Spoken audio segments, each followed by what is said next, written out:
무슨 1년 이상 어떻게 치료해요? 라고 말씀하시는데, 사실 10년 이상 오래된 당뇨를 금방 몇 개월 안에 낫는다는 건 욕심이라고 저는 생각을 합니다. 당뇨를 나을 수 없는 병이야 라는 포기하는 마음이 아니라 인슐린 저항성이 온 근본 원인을 파악하시고요. 개인의 몸 상태에 맞는 적절한 치료를 꼭 받으실 수 있기를 바랍니다. 안녕하세요. 당뇨인들의 당뇨 졸업을 돕는 당뇨스쿨의 한의사 이혜임입니다. 당뇨스쿨에서 당뇨를 반드시 졸업해야 합니다 라고 말을 하기 때문에 많은 분들이 질문을 공통적으로 하시는 게 딱 두 가지가 있습니다. 당뇨 졸업하는데 얼마나 걸리나요? 그리고 한약이 얼마인가요? 이렇게 두 가지 질문을 정말 가장 많이 해주시는데요. 오늘은 그 두 가지 중에 하나죠. 당뇨 졸업하는데 얼마나 걸릴까? 이에 대한 답을 해드리려고 하는데, 사실 그런데 이게 3개월 걸립니다, 6개월 걸립니다 라고 하면 그 안에 나아야 되잖아요. 그 안에 졸업을 해야 되는데, 체질에 따라서 그리고 몸 상태에 따라서 여러 가지 변수들이 또 생기곤 합니다. 마치 우리 아이가 1등급 되려면 몇 개월 걸릴까요? 이런 질문이랑 똑같습니다. 조금 부담스러운 질문이긴 하지만 제가 여러 가지 고려해야 될 점들을 정리해 드릴 테니까 오늘 영상을 보시면서 나는 얼마나 걸릴까 한번 생각해보는 그런 시간 되셨으면 좋겠습니다. 일단 유병기간이 중요해요. 내가 당뇨에 걸린 지 얼마나 됐느냐. 왜냐하면 아무래도 금방 3년 이내에 치료하러 오신 분들이 빠르거든요. 그래서 3년 이내에 오신 분들이 아무래도 당뇨 졸업이 가장 빠르고 치료 효과도 가장 도드라지게 나타나는데, 뒤로 갈수록 조금 오래 걸리는 경향은 있습니다. 근데 또 사람마다 다르기는 해요. 3년 이내에 오셨는데 오래 걸리는 분도 있고, 10년 이상 돼가지고 이게 당뇨 졸업 오래 걸리겠는데요 라고 말씀드렸는데 또 금방 졸업하고 가시는 분들도 있고, 하지만 어쨌든 3년 이내, 그리고 3년에서 10년 이내, 그리고 10년 이상, 이렇게 세 그룹 정도로 나눠볼 수 있을 것 같아요. 그래서 내가 어느 그룹에 해당하는지 보시고, 3년 이내에 해당하시는 분들은 조심스럽긴 하지만 3개월에서 6개월 정도, 그리고 3년에서 10년 이내에 해당하시는 분들은 기본 6개월에서 12개월 정도, 그리고 10년 이상 되시는 분들은 기본 1년 이상, 이 정도 생각하시는 게 좋아요. 10년 이상 되시는 분들이 이렇게 말씀하실 거예요.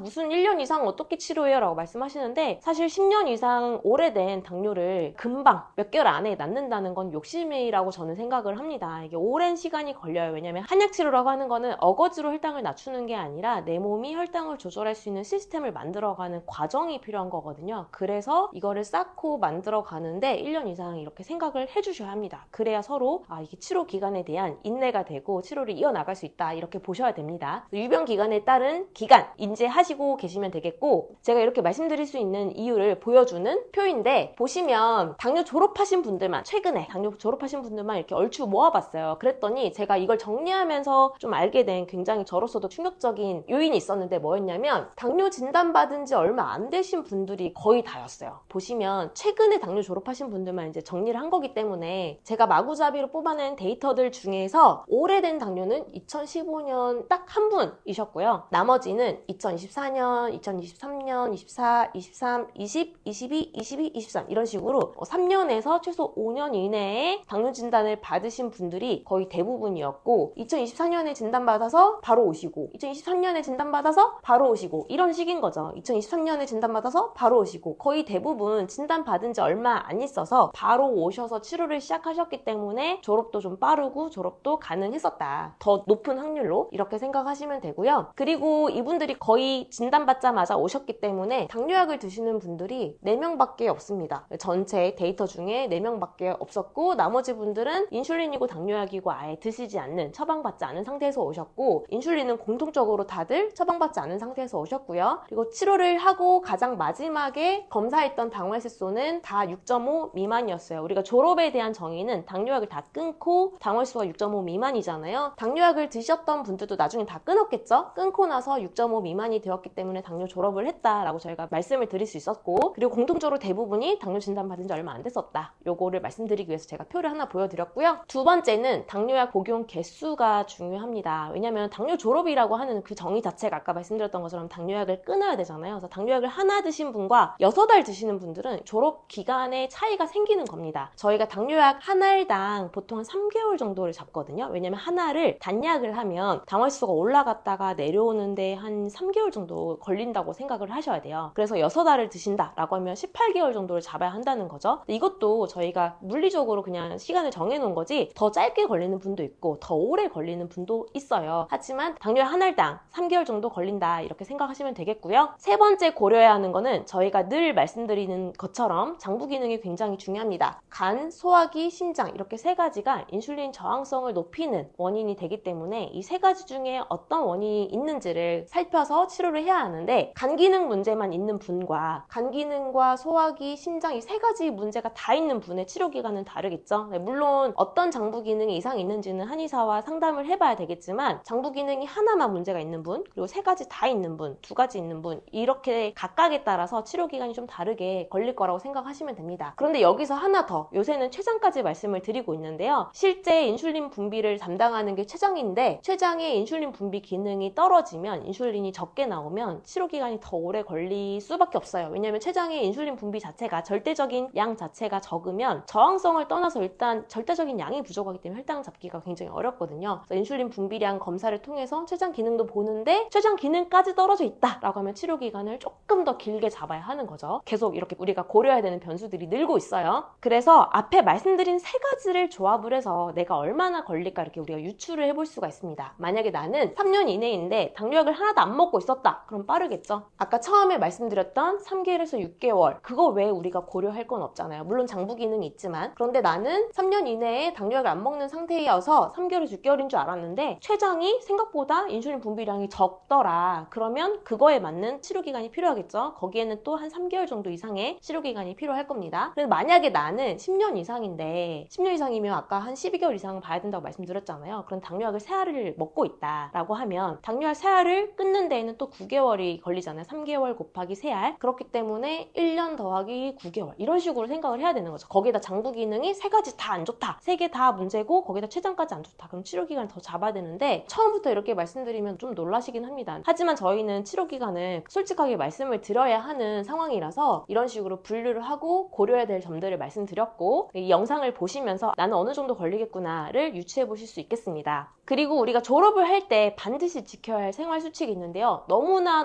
강조를 많이 드렸던 거기 때문에 정말 그냥 핵심만, 골자만 보고 넘어갈게요. 첫 번째는 저녁 식사 후에 3-4시간 금식. 이게 그냥 간단하게 써져 있는 문구인데 저조차도 지키기가 힘들 때가 있더라고요. 아무리 아침과 점심에 거꾸로 식사든 저탄수화물 식사를 하시든 여러 가지 노력을 하신들 저녁밥을 먹고 간식을 먹으면 효과가 없습니다. 저녁 식사 후에 3-4시간은 물 외에는 안 된다. 물만 마실 수 있다 라고 굳게 생각하시고 실천하시면 되겠고요. 다음으로는 수면 굉장히 중요합니다. 이번에 미국 당뇨병 학회에서 수면에 대한 가이드라인도 만들었다고 하더라고요. 기존에는 음식과 운동에 대한 가이드만 있었는데 수면의 중요성을 인지를 하고 잠을 충분히 자야 한다라는 가이드가 생겼다고 해서 너무 반가웠는데, 저희가 항상 강조드렸듯이 11시 전에 자서 7-8시간 숙면하는 것 반드시 지키시길 바라겠고요. 세 번째는 어떤 운동이든 꾸준히 하시면 됩니다. 노동처럼 억지로 하는 운동이 아니라 즐겁게 할 수 있는 그런 운동들을 다양하게 좀 가지셨으면 좋겠어요. 스트레칭, 명상, 걷기, 뛰기, 유산소, 근력 가리지 말고 그냥 여러 가지 운동을 좀 골고루 병행을 하셨으면 좋겠습니다. 즐겁게. 이때 저희가 항상 강조드리는 게 또 있죠. 바로 혈당 수첩인데요. 공복 혈당을 아침에 일어나서 잰 다음에 쭉 적고 평소보다 유난히 낮게 나오거나 유난히 높게 나온 날, 이렇게 파란색이나 빨간색이 평소의 범위에서 벗어나는 숫자들이거든요. 이럴 때는 관찰을 하셔서 내가 왜 높았지? 왜 낮았지를 관찰을 하시면 보입니다. 그런 것들을 적다 보면은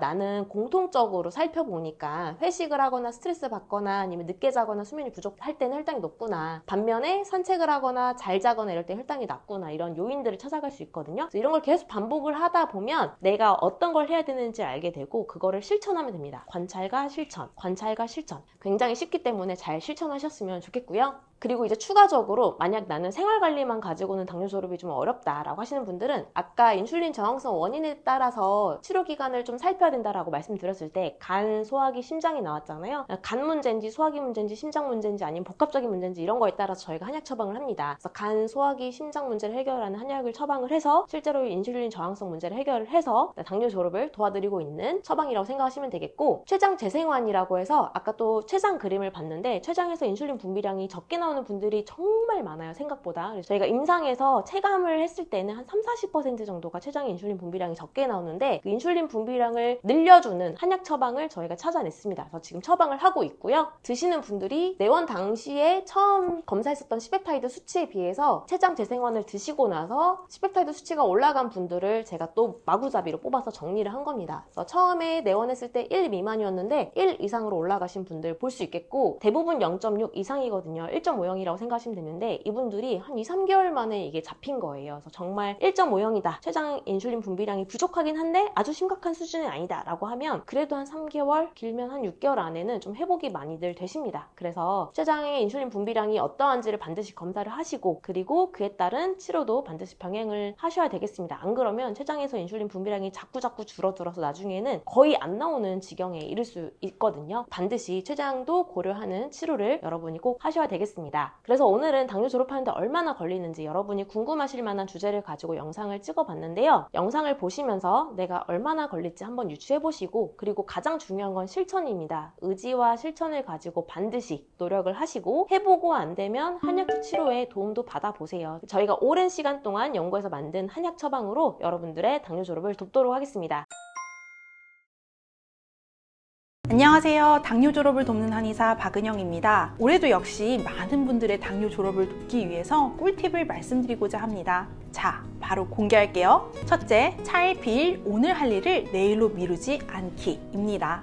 당뇨를 졸업하신 분들의 공통점을 보면 참 부지런하셨습니다. 매일매일 해나가야 하는 일을 미루지 않으셨던 특징이 있으셨는데요. 예를 들어 건강한 음식, 집밥을 자주 먹기로 결심했다면 시장에 가셔서 제철 재료를 구매해서 직접 음식을 만들어 드셨고요. 또 그토록 좋아하던 술을 단숨에 딱 끊으셨던 분도 계셨습니다. 그리고 맨발 걷기는 정말 당뇨에 좋아요 라고 말씀드리며 다음에 할게요, 할 장소가 없어요 라는 말 대신 저는 여기서 이렇게 해봤어요, 매일 이만큼씩 해봤어요 라고 말씀해 주시더라고요. 이처럼 당뇨 졸업을 위해서 오늘 실천해야 할 일이 있다면 오늘 할 일을 내일로 미루지 맙시다. 아무리 좋은 약도 당장의 실천보다는 좋을 수 없습니다. 지금 당장 실천이 당뇨를 졸업하는 가장 좋은 약임을 명심해 보세요. 당뇨 졸업이라는 목표를 세우셨다면 오늘부터는 착실하게 열심히 좋은 습관을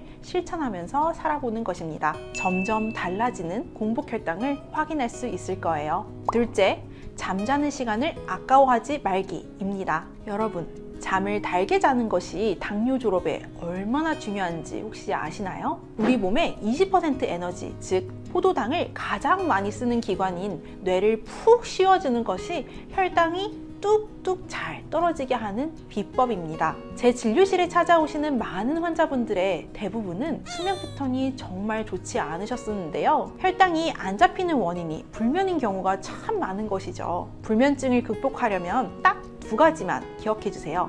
바로 올바른 수면 패턴과 마음 안정을 취하기입니다. 그리고 여기에 숙면을 돕는 한약 치료를 겸한다면 정말 꿀잠 잘 수 있습니다. 잠을 대충 주무시지 마시고요. 정말 꼼꼼하게 7시간 이상 주무셔 보세요. 잠은 생각보다 당뇨 치료에 아주 많은 부분을 해결해 줄 수 있습니다. 셋째, 공장에 들어갔다 나온 음식, 즉 초고도 가공식품을 덜 먹기입니다.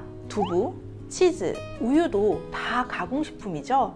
하지만 제가 말하는 가공식품은 인공 감미료가 가득 들어가 있는 술, 라면, 과자, 빵, 음료수, 아이스크림, 햄, 간편식과 같은 초고도 가공식품을 말합니다. 저는 환자분들께 당뇨 식단 관리는 딱 70점만 해주세요 라고 부탁드려요. 위에서 말씀드린 초고도 가공식품을 먹지 않는 것만으로도 70점에 참 가까워질 수 있습니다. 초고도 가공식품은 꼭 피해 주시고요. 추가로 너무 강박적인 식단 관리는 오히려 당뇨 관리를 지치게 할 수 있으니까요. 주말에는 초고도 가공식품을 제외하고는 조금은 더 편하게 드실 수 있는 치팅데이를 잠시 허용하시는 것도 좋습니다. 그리고 주중에는 한식 위주의 식단, 저녁 7시 이전에는 식사를 마치기, 탄수화물, 단백질, 지방의 비율을 5대 3대 2로 맞춰서 드시면 당뇨 관리를 넘어 졸업도 가능할 수 있습니다. 이렇게 말씀드리면 정말 많은 분들께서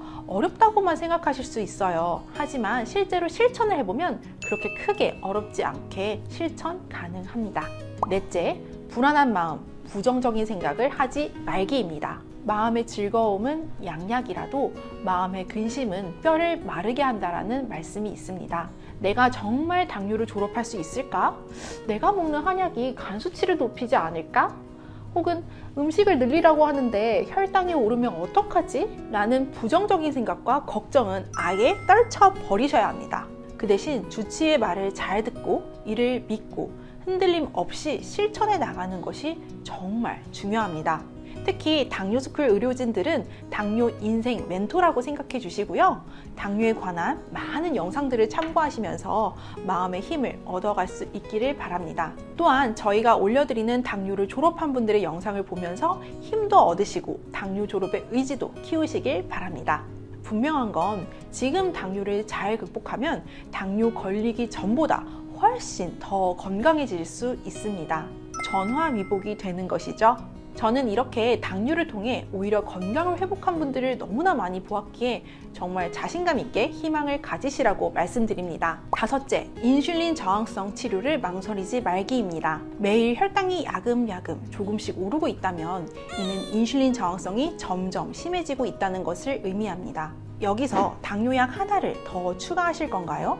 아니면 내 몸에 인슐린 저항성을 유발하는 근본 원인을 해결하는 치료를 하실 건가요? 이 선택의 기로에서 올바른 선택이 정말 중요합니다. 이제는 그냥 당뇨알 하나를 편하게 늘려가는 수동적인 치료가 아니라 당뇨를 나을 수 없는 병이야 라는 포기하는 마음이 아니라 인슐린 저항성이 온 근본 원인을 파악하시고요. 개인의 몸 상태에 맞는 적절한 치료를 꼭 받으실 수 있기를 바랍니다. 저는 수년간 인슐린 저항성을 개선하기 위해서 당뇨 치료를 하고 있습니다. 여러 한의학 처방들이 인슐린 저항성의 원인에 맞게 잘 처방된다면 당뇨 극복에 정말 큰 도움이 됩니다. 더 자세한 상담을 원하신다면 1644-5178로 문의해주세요. 오늘 말씀드린 내용을 매일 되새기고 싶으시다면 7일간 무료로 받아보실 수 있는 당뇨 편지가 있습니다. 당뇨 편지를 받아보시고 싶으시다면 아래 고정 댓글을 확인하셔서 신청해주세요. 저희 당뇨스쿨은 언제나 그랬듯 여러분의 당뇨 졸업을 위해 끊임없이 연구하고 정확한 해법을 드릴 수 있도록 최선을 다하겠습니다. 마지막으로 당뇨스쿨에 매주 3개씩 업로드되는 당뇨스쿨의 영상 꼼꼼히 챙겨보기 힘드셨죠? 영상들 요약해서 카톡으로 보내드릴게요. 카카오톡에 당뇨스쿨이라고 검색해서 친구 추가해주세요. 주 3회 업로드되는 영상과 월별 최신 뉴스, 당뇨인을 위한 제품 및 할인 정보 등을 매주 카톡으로 받아보실 수 있습니다. 아래 고정 댓글 확인하시고 지금 바로 카톡 친구 추가해주세요. 당뇨스쿨은 여러분의 당뇨 졸업을 응원합니다. 감사합니다.